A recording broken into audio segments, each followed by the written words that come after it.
London में एक famous building है, वॉकी टॉकी बिल्डिंग।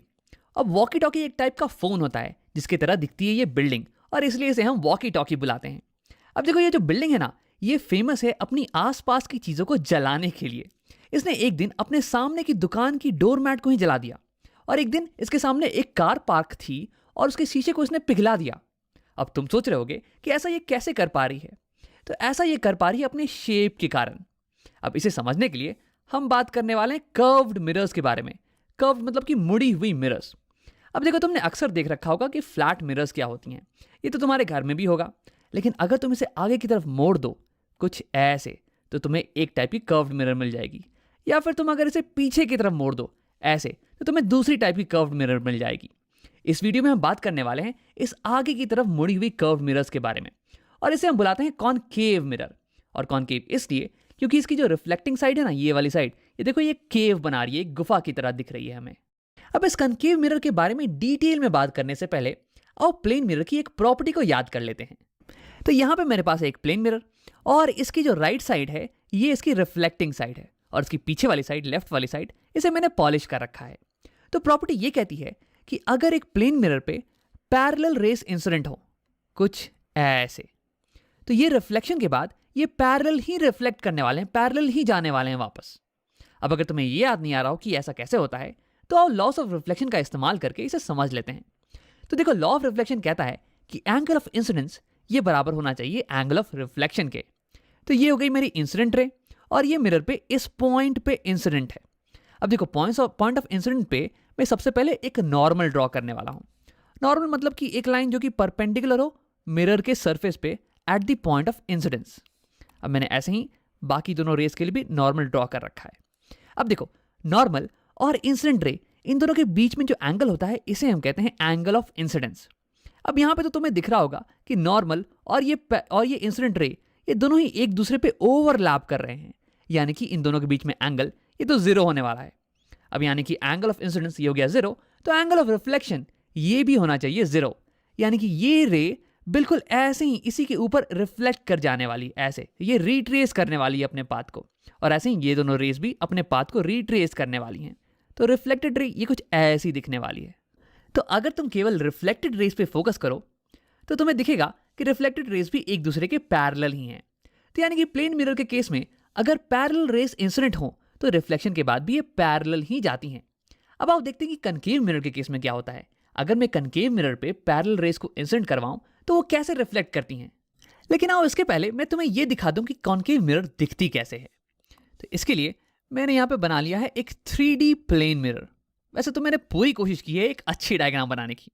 देखो, ये जो फ्रंट सर्फेस है ये हो गया रिफ्लेक्टिंग सर्फेस मिरर का, और ये पीछे वाले सर्फेस को मैंने पॉलिश कर दिया है।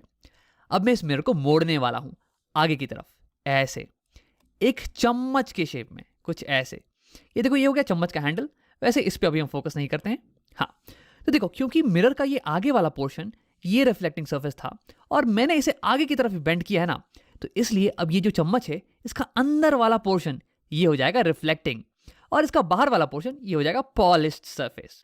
अब देखो, इसी शेप को हम बोलते हैं कॉनकेव, और ऐसा इसलिए क्योंकि अब इस मिरर की ये जो रिफ्लेक्टिंग साइड है ना, ये अंदर की तरफ है, ये केव बना रही है, गुफा बना रही है, इसलिए इसे हम कॉनकेव बुलाते हैं। अब अगर तुम इसी को फ्रंट व्यू से देखो, मतलब कि यहां से देखो, तो ये तुम्हें कुछ ऐसा ऐसा दिखने वाला है, एक सर्कल की तरह, और अंदर में तुम्हें अपना रिफ्लेक्शन दिखने वाला है।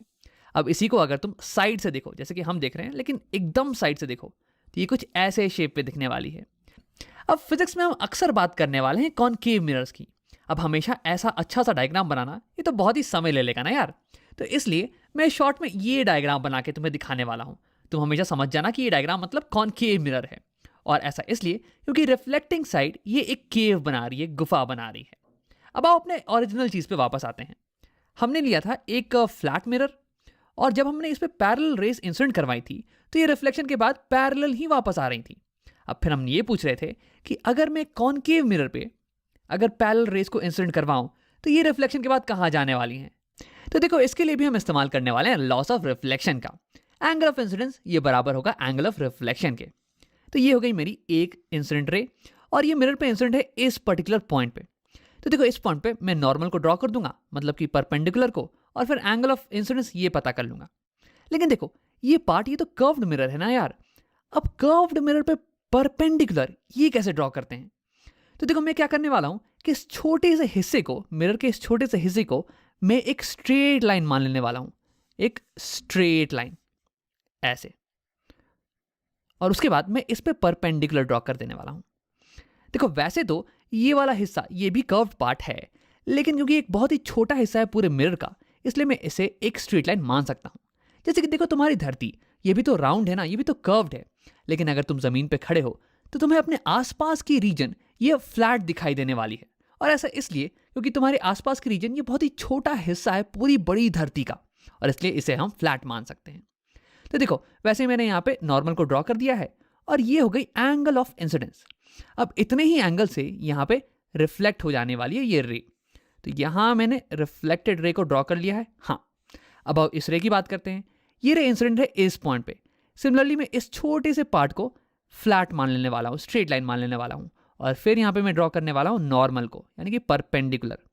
अब देखो परपेंडिकुलर और इंसिडेंट रे, इन दोनों के बीच का एंगल ये तो 0 डिग्रीज है, यानी कि एंगल ऑफ इंसिडेंस हो गया 0, और रिफ्लेक्टेड एंगल ये भी 0 डिग्री पे ही जाने वाला है, यानी कि रिफ्लेक्टेड रे ये रिट्रेस करने वाली है अपने पाथ को।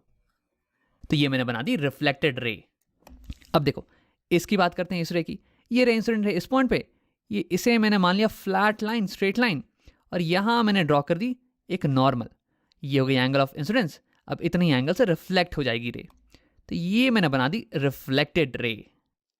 अब देखो ये जो पर्टिकुलर शेप का कनकेव मिरर है ना, ये पैरेलली इंसिडेंट रेस को पैरेलली रिफ्लेक्ट नहीं कर रहा है जैसे कि हमारा प्लेन मिरर कर रहा था, बल्कि ये ऐसे रिफ्लेक्ट कर रहा है कि सारी रिफ्लेक्टेड रे ये एक पॉइंट से पास होकर गुजर रही हैं, एक पर्टिकुलर पॉइंट से। अब देखो इस पर्टिकुलर शेप को हम बोलते हैं पैराबोलिक। ये स्फेरिकल नहीं है बल्कि पैराबोलिक है। अब इसके बारे में हम बाद में डिटेल में बात करने वाले हैं, लेकिन बस तुम अभी ये समझ लो कि हमने मिरर को इतना मोड़ा है, एग्जैक्टली इतना मोड़ा है कि ये सारी पैरेलल इंसिडेंट रेस को एक पॉइंट के टुवर्ड्स बेंड कर दे।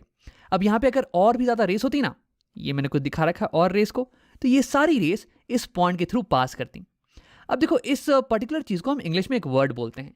अगर अलग अलग चीजें एक पॉइंट पे मिलें तो उसे हम बोलते हैं कन्वर्ज करना। तो यानी कि ये पर्टिकुलर शेप का मिरर ये पैरेलल इंसिडेंट रेस को एक पॉइंट पे कन्वर्ज करवा रहा है। अब इस पॉइंट को हम एक स्पेशल नाम देते हैं, इसे हम बुलाते हैं फोकस, और इसे रिप्रेजेंट करते हैं हम कैपिटल एफ से।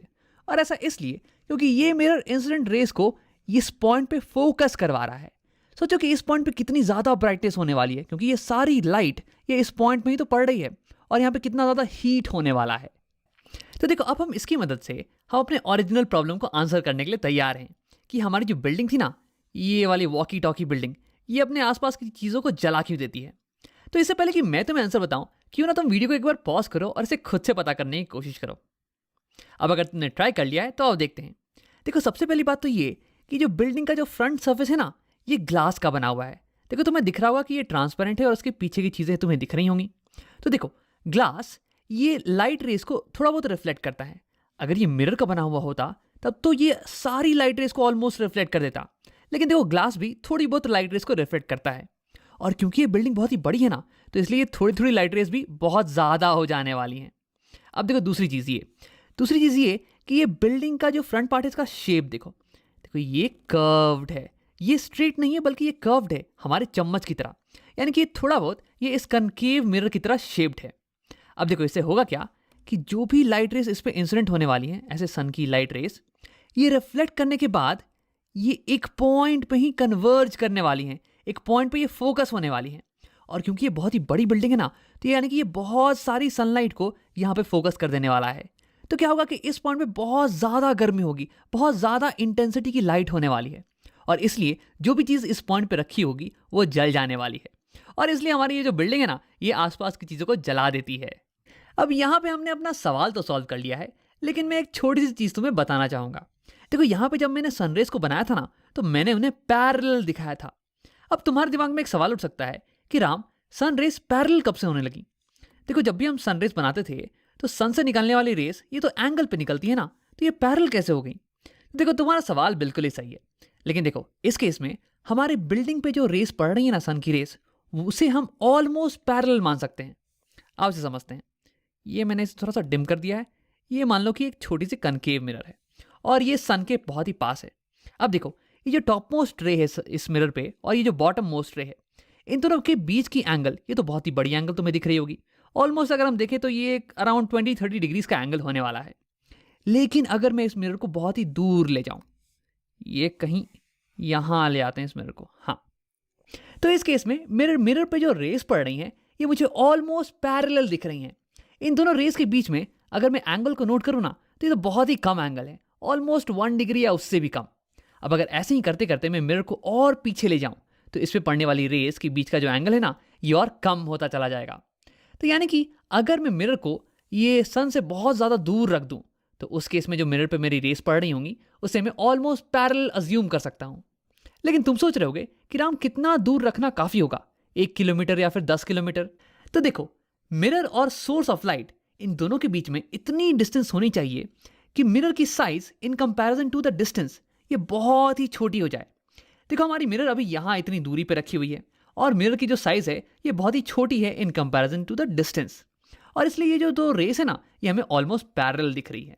लेकिन अगर इसी डिस्टेंस पे मैं एक बड़ी मिरर को डाल दूं ताकि मिरर की साइज और ये डिस्टेंस ये कंपैरेबल हो जाए, तो उस केस में मिरर की जो टॉप मोस्ट रे होगी और जो बॉटम मोस्ट रे होगी ना, ये तो बहुत ही बड़ा एंगल बना रही होंगी, इन्हें हम पैरेलल नहीं मान सकते हैं। तो वैसे ही देखो, हमारी धरती के केस में अगर ये इसे मैं सन मान लूँ, इतना बड़ा सन हो गया, तो हमारी धरती ये तो एक छोटी सी डॉट होने वाली है यहाँ पे। और हमारी ये जो वॉकी टॉकी बिल्डिंग है ये तो बहुत ही छोटी है धरती के कंपैरिजन में भी। तो यानी कि बिल्डिंग की साइज ये बहुत ही छोटी है इन कंपैरिजन टू बिल्डिंग और सन के बीच का डिस्टेंस। तो उस केस में जो सनराइज बिल्डिंग पे पड़ रही होगी ना, उसे हम ऑलमोस्ट पैरेलल मान सकते हैं आसानी से। आओ वीडियो को समराइज कर लेते हैं। हमने इस वीडियो में कॉनकेव मिरर के बारे में पढ़ा। देखो, अगर तुम एक प्लेन मिरर लो और इसे अंदर की तरफ कर्व कर दो, बेंड कर दो, ताकि उसका रिफ्लेक्टिंग सरफेस ये केव बनाए, तो हमें मिल जाता है कॉनकेव मिरर।